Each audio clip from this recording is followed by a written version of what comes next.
نحمده نصلي على رسوله الكريم اما بعد فاعوذ بالله من الشيطان الرجيم بسم الله الرحمن الرحيم بلغ العلا بكماله كشف الدجى بجماله حسنت جميع خصاله صلوا عليه وآله۔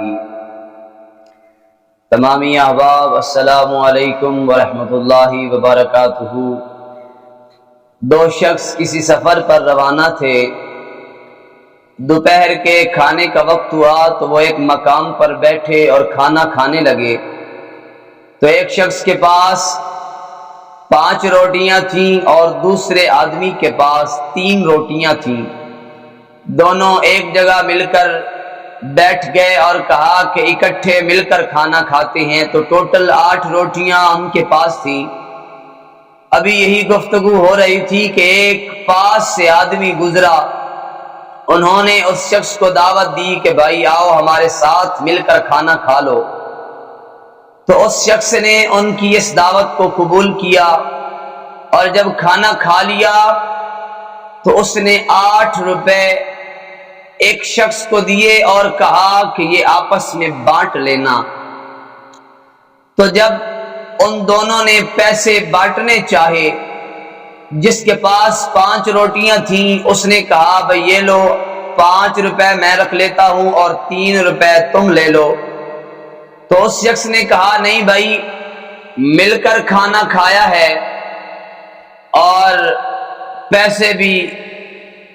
تقریباً ایک جیسے ہی ہم دونوں لیں گے۔ تو آبابزی وقار اس شخص نے کہا کہ بھئی 2 روٹیاں تمہاری تھی، 3 روٹیاں تمہاری تھی، تم 3 روپے رکھ لو، اور 5 روٹیاں میری تھی، میں 5 روپے رکھ لیتا ہوں۔ تو وہ شخص نہ مانا حتیٰ کہ یہ فیصلہ مولا علی کرم اللہ وجہ الکریم کی بارگاہ میں حاضر ہوا۔ ان دونوں آدمیوں نے اپنی بات مولا علی کے سامنے رکھی تو مولا علی کرم اللہ وجہ الکریم نے جس کی 3 روٹیاں تھیں اس سے ارشاد فرمایا کہ آپ 3 روپے رکھ لیتے تو تمہارے لیے بہتر تھا، ورنہ اگر حساب کیا جائے تو تمہارا 1 روپیہ بنتا ہے۔ قربان جائیں مولا علی کرم اللہ وجہ الکریم جو باب مدینۃ العلم ہے۔ آپ نے اس شخص سے جب یہ ارشاد فرمایا کہ 3 روپے رکھ لیتے تو اچھا ہوتا، ورنہ میرے حساب سے تو آپ کے 1 روپے بنتا ہے، تو اس شخص نے کہا کہ اے مولا علی آپ مجھے حساب سمجھا دیجئے، اگر میرا 1 روپیہ بنا تو میں 1 روپیہ رکھ لوں گا۔ تو مولا علی کرم اللہ وجہ الکریم نے ارشاد فرمایا اچھا پھر سنو، تمہاری 3 روٹیاں تھیں اور دوسرے آدمی کے پاس 5 روٹیاں تھیں، ٹوٹل 8 روٹیاں ہوئیں اور تم کھانے والے 3 آدمی تھے، تو اگر ان 8 روٹیوں کے 3 ٹکڑے کیے جائیں تو ٹوٹل 24 ٹکڑے بنتے ہیں۔ 8 تم نے کھائے، 8 دوسرے شخص نے کھائے اور 8 آپ کے مہمان نے کھائے۔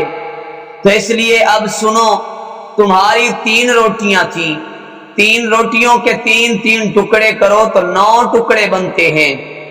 اور دوسرے آدمی کے پاس 5 روٹیاں تھیں، ان کے 3 ٹکڑے کرو تو 5 روٹیوں کے 15 ٹکڑے بنتے ہیں۔ تو مولا علی کرم اللہ وجہ الکریم نے اس 3 روٹیوں والے آدمی سے کہا کہ پھر سنو، اگر تو چاہتا ہے کہ تیرا حساب ہو تو پھر اپنا حساب سن۔ تمہاری 3 روٹیاں تھیں، 8 ٹکڑے تھے اور ٹوٹل روٹیاں 8 تھیں، 24 ٹکڑے تھے، 3 آدمی تھے، تمہاری 3 روٹیوں کے 9 ٹکڑے ہوئے، ان 9 میں سے 8 تم نے کھائے، 1 اپنے مہمان کو کھلایا، اس لیے تمہارا 1 روپیہ بنتا ہے۔ اور جس کی 5 روٹیاں تھیں اس 5 روٹیوں والے کے 15 ٹکڑے تھے، 8 اس نے کھائے، باقی 7 بچے، اس لیے اس کے 7 روپے بنتے ہیں۔ تو جب مولا علی کرم اللہ وجہ الکریم کا یہ فیصلہ سنا وہ شخص شرمندہ ہوا، اور جب 1 روپیہ اس نے لیا ہتھیلی پہ رکھا، کہتا ہے اور سوچتا ہے، دل میں کہہ رہا ہے کہ کاش کہ وہ 3 روپے ہی لے لیتا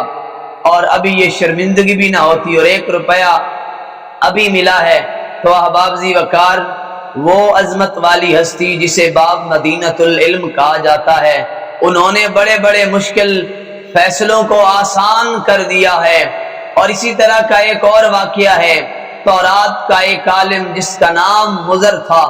مولا علی کی بارگاہ میں حاضر ہوا اور آ کے سوال کرتا ہے کہ اے علی میرے کچھ سوالوں کا جواب دے دیجئے۔ مولا علی کرم اللہ وجہ الکریم نے فرمایا بولو تمہارے کیا سوال ہیں؟ اس شخص نے کہا کہ وہ کون سا مرد ہے جو بغیر ماں باپ کے پیدا ہوا، اور وہ کون سی عورت ہے جو بغیر ماں باپ کے پیدا ہوئی، اور وہ کون سی عورت ہے جس نے ایک دن میں 3 گھڑیوں میں بچے کو پیدا کیا، اور وہ کون سا بچہ ہے جو بغیر باپ کے پیدا ہوا، اور وہ کون سا پتھر ہے جس سے اونٹنی پیدا ہو گئی۔ تو مولا علی کرم اللہ وجہ الکریم نے اس کے سوالوں کو سنا اور آپ نے ارشاد فرمایا تو پھر سن تمہارا جواب یہ ہے، جو مرد بغیر ماں باپ کے پیدا ہوا وہ حضرت آدم علی نبینا علیہ السلام ہیں، ہم سب کے جد امجد ہیں، باپ ہیں، اور وہ عورت جو بغیر ماں باپ کے پیدا ہوئی وہ حضرت اما حوا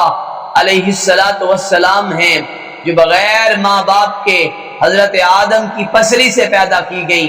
اور وہ کون سی عورت ہے جس نے ایک دن میں یعنی کہ 3 گھڑیوں میں بچہ پیدا کیا، وہ حضرت مریم علی نبی جنا علیہ السلام ہیں، جنہوں نے ایک دن کے اندر بچے کی ولادت کر دی، ایک لمحے میں، ایک پہر میں حمل ہوا، دوسرے پہر میں درد ہوا، تیسرے پہر میں بچے کی ولادت ہو گئی۔ اور وہ کون سا پتھر ہے جس سے اونٹنی پیدا ہوئی؟ تو وہ پتھر ہے جس سے حضرت صالح علیہ السلام کی اونٹنی کو پیدا کیا گیا۔ تو احباب ذی وقار یہ وہ ہستی باب مدینۃ العلم ہے جن کے علم کا یہ انداز اور یہ کمال ہے۔ تو پھر احباب مولا علی کرم اللہ وجہ الکریم کے علم کا جب یہ مقام ہے تو پھر مدینے والے آقا صلی اللہ علیہ وآلہ وسلم وہ تو خود علم کے شہر ہیں، ان کے علم کا مقام کیا ہوگا۔ دعا ہے آج کی یہ ویڈیو آپ کو اچھی لگی ہوگی، اگر اچھی لگی ہے تو سبسکرائب کیجئے، لائک کیجئے اور اس کو شیئر کیجئے تاکہ آنے والی ہر نئی ویڈیو آپ تک جلد از جلد پہنچ جائے۔